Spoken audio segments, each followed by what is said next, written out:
சத்துருக்களினின்று எங்களை ரட்சித்து எங்களை பகைக்கிறவங்களுக்கு என்ன செஞ்சீங்க, வெட்கத்தை கொடுக்குறீங்க அப்படின்னு சொல்லி இங்கே சங்கீதக்காரர் சொல்லுகிறதை பார்க்குறோம். தேவ பிள்ளைகளாகிய நீங்களும் நானும் இந்த மாலை நேரத்தில் ஒரு காரியத்தை கற்றுக்கொள்கிறோம். நம்முடைய தேவன் நம்மளை என்ன செய்கிறாருன்னா, சத்துருக்களுக்கு கையில் இருந்து ஒரு ரட்சிப்பை கொடுக்குறார், விடுதலையை கொடுக்குறார். அது மட்டுமல்ல, நம்மளை பகைக்கிறவங்களுக்கெல்லாம் அவர் என்ன செய்கிறாரா, வெட்கத்தை கொடுக்குறார். இந்த மாதத்தில் துவக்கத்தில் ஆண்டவர் உங்களோடு பேசுகிற வார்த்தை இதுதான். உங்களை யாராவது பகைச்சிக்கிட்டே இருக்கிறாங்களா, பயப்படாதீங்க. யாராவது உங்களோட போராடிக்கிட்டே இருக்கிறாங்களா, பயப்படாதீங்க. ஆண்டவர் நிச்சயமாக அவர்களுக்கெல்லாம் என்ன செய்வார், வெட்கத்தை கொடுப்பார் அப்படின்னு பைபிளில் போட்டிருக்கு. ஆண்டவர் அவர்களுக்கெல்லாம் வெட்கத்தை கொடுப்பார் அப்படின்னு பைபிளில் போட்டிருக்கு. அதை நம்ம என்ன செய்கிறோம், முழுவதுமாக நம்புகிறோம்.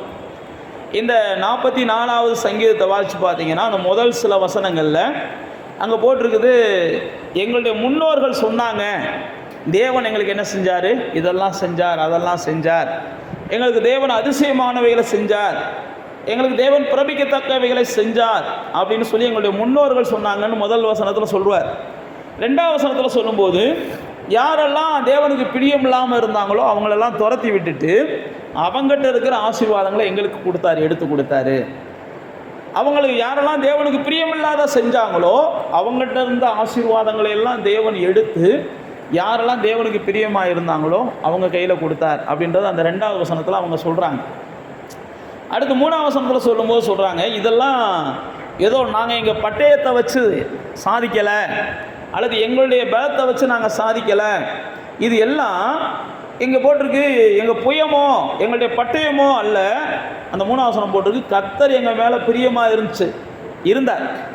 கர்த்தர் எங்கள் மேலே பிரியமாக இருந்ததுனால தான் அவங்க முன்னோர்கள் சொல்கிறாங்க, இந்த ஜனத்தினுடைய முன்னோர்கள் சொல்கிறாங்க, நாங்கள் இந்த மாதிரி எகிப்தில் அடிமையாக இருந்தோம், நாங்கள் ரொம்ப கடினமான சூழ்நிலையில் வாழ்ந்தோம், அந்த நேரத்தில் ஆண்டவர் எங்களை நோக்கி பார்த்தாரு, நாங்கள் அவங்களோட யுத்தம் பண்ணுகிற அளவுக்கு பலசாலிகள் கிடையாது, அவங்களோடு போராடுகிற அளவுக்கு எங்களுக்கு யுக்திகள் கிடையாது.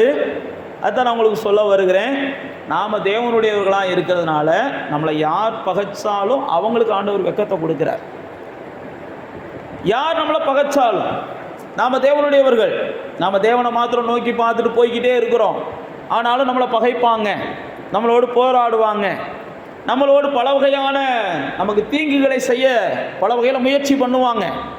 நீங்கள் வேதத்தில் வாசித்து பார்த்தீங்கன்னா, இயேசுவோடே அன்றைக்கி அநேகர் பகையை வளர்த்துக்கிட்டாங்க, இயேசுவோடே அநேகர் போராடினாங்க, இயேசுட்டே வந்து அநேகர் என்ன செஞ்சாங்க, நீ தான் பிசாசுகளின் தலைவன் அப்படின்லாம் இயேசுவை பார்த்து சொன்னாங்க. இயேசுவை பார்த்து சொன்னாங்க, மதி இல்லாமல் இவன் அலைஞ்சிக்கிட்டு இருக்கான் அப்படின்லாம் பேசினாங்க. ஆனால் இயேசு எல்லாத்தையும் நிதானமாக அப்படியே எடுத்துக்கிட்டு கடந்து போனார். இயேசுவோடு கூட வாக்குவாதம் பண்ணாங்க, இயேசுகிட்ட தர்க்கம் பண்ணாங்க. நீங்கள் படித்து பார்த்தீங்கன்னா லூக்கா சொல்லும்போது சொல்லுவார், இயேசுவை பிடிச்சி மலையிலேருந்து தள்ளி விடுறதுக்கெலாம் முயற்சி பண்ணாங்களாம். இயேசுவை தள்ளி விடுறதுக்கு முயற்சி பண்ணாங்க, இயேசுவை மாட்டி விடுறதுக்கெலாம் முயற்சி பண்ணாங்க. அப்படிப்பட்ட உலகத்தில் தான் நம்ம வாழுகிறோம். இயேசுவையே மாட்டி விட நினச்சவங்க, இயேசுவே தள்ளிவிட நினச்சவங்க. ஆனால் இங்கே சங்கீதத்தில் ஆவியானவர் நமக்கு எழுதி வச்சிருக்கிறார், என்னதான் சத்துருக்கள் உங்களுக்கு முயற்சிகளை பண்ணாலும் அந்த முயற்சிகள்லேருந்து நான் உங்களை பாதுகாப்பேன். அது மட்டுமல்ல, உங்கள் பகைக்கிறவங்கெல்லாம் அவங்க நினைக்கிறது நடக்காததுனால அவங்க வெட்கப்படுவாங்க. உங்களை யாரெல்லாம் போராடி இப்படிப்பட்ட பாதிப்பை கொண்டு வந்துடலாம், உங்களை பகைச்சு இப்படிப்பட்ட பிரச்சனைகளை கொண்டு வந்துடலாம், உங்கள் குடும்பத்தில் ஏதாவது சூழ்ச்சிகளை பண்ணி ஏதாவது ஒரு வகையில் அவங்க நினைக்கிற எதுவுமே வாய்க்காமல் போகிற அளவுக்கு, அதில் தான் எரேமியாவில் ஒரு வசனத்தை ஆவியானவர் எழுதி வச்சுருப்பார், அவங்க நினைக்கிறதெல்லாம் வாய்க்காமல் போனதுனால தான் அவங்க வெட்கப்பட்டு போகிறாங்க.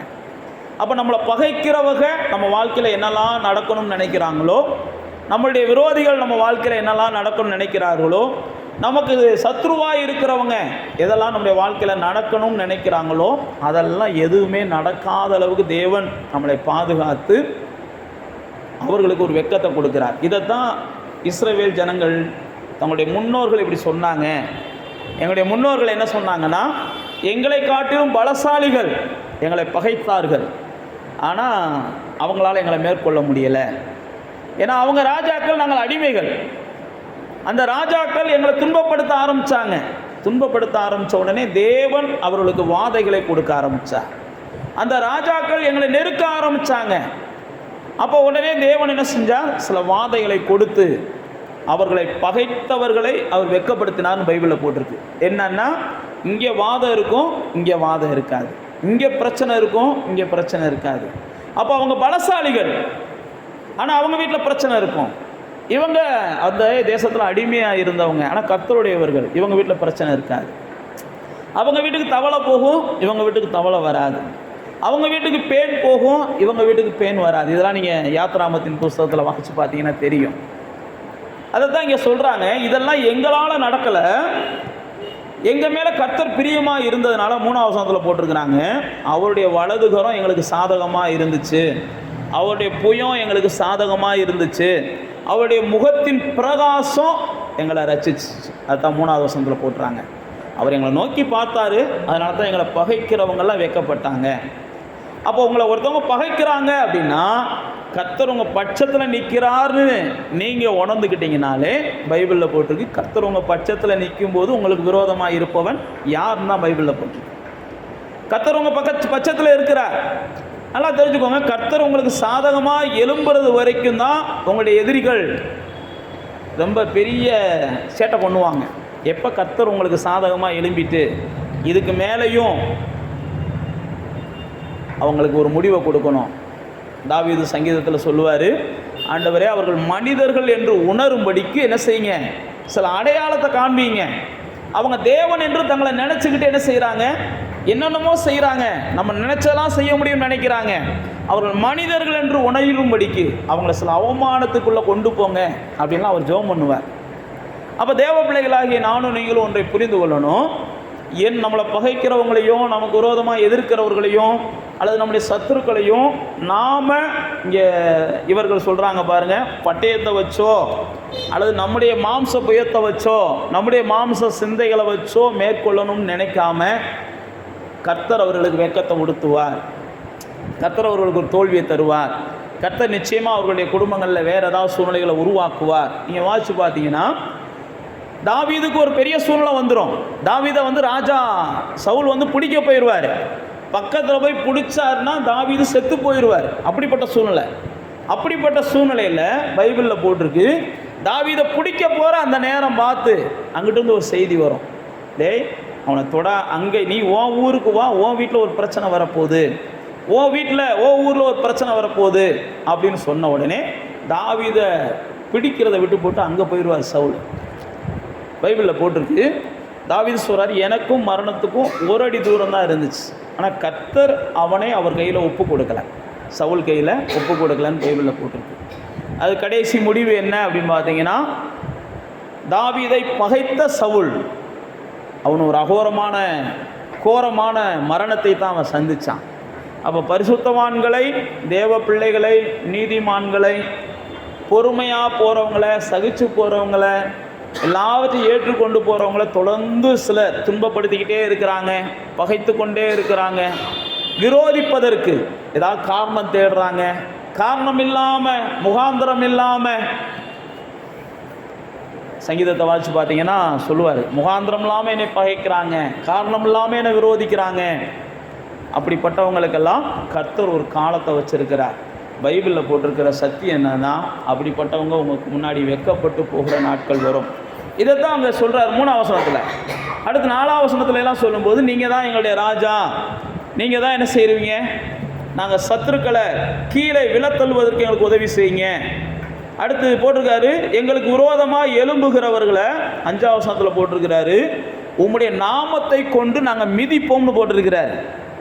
6ஆம் வசனத்தில் தான் போட்டிருக்கிறாரு, நான் என் வில்லை நம்பலை, என் பட்டயத்தை நம்பலை, உங்கள் நாமத்தை நம்புகிறேன், உங்கள் புயத்தை நம்புகிறேன், உங்களுடைய வல்லமையை நம்புகிறேன். நான் மறுபடியும் சொல்லுகிறேன், இந்த சங்கீதம் நமக்கு சொல்லுகிறது, உங்கள் சத்துருக்களை நீங்கள் வீழ்த்தணும் அல்லது உங்களுடைய சத்துருக்கள் வீழ்ந்து போகிறத நீங்கள் பார்க்கணும். பைபிளில் போட்டிருக்கு, உங்களுடைய சத்துருக்களுக்கு சரி கட்டப்படுவதை உங்கள் கண்கள் என்ன செய்யும், காணும். உங்களை பகைக்கிறவங்க வெட்கப்பட்டு போகிறத நீங்கள் பார்க்கணும்.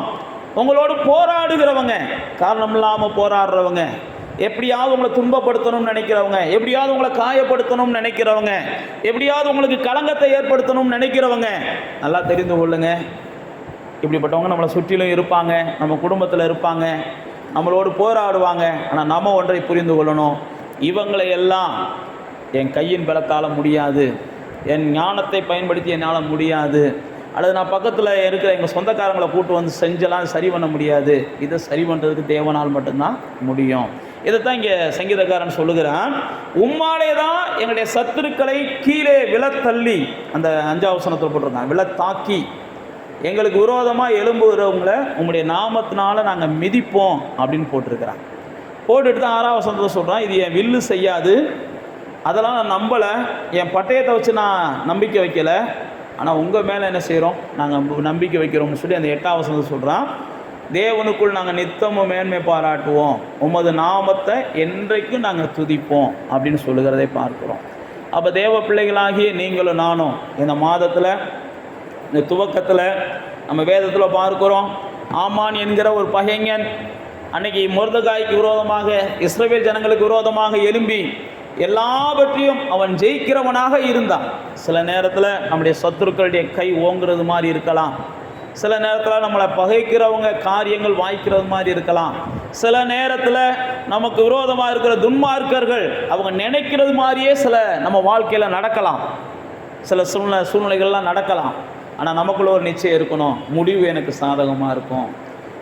கொஞ்ச நாளில் அவன் வீழ்கிறத பார்ப்பேன், கொஞ்ச நாளில் அவன் வச்சிருக்கிற கோட்டை ஒன்றும் இல்லாமல் போயிடும், அவனுடைய எண்ணங்கள் ஒன்றும் இல்லாமல் போயிடும், அவனை ஏமாத்திரும், அவனுடைய நினைவுகள் அவனை ஏமாத்திரும், அவன் எதிர்பார்க்கிற முடிவு அவனுக்கு வராது.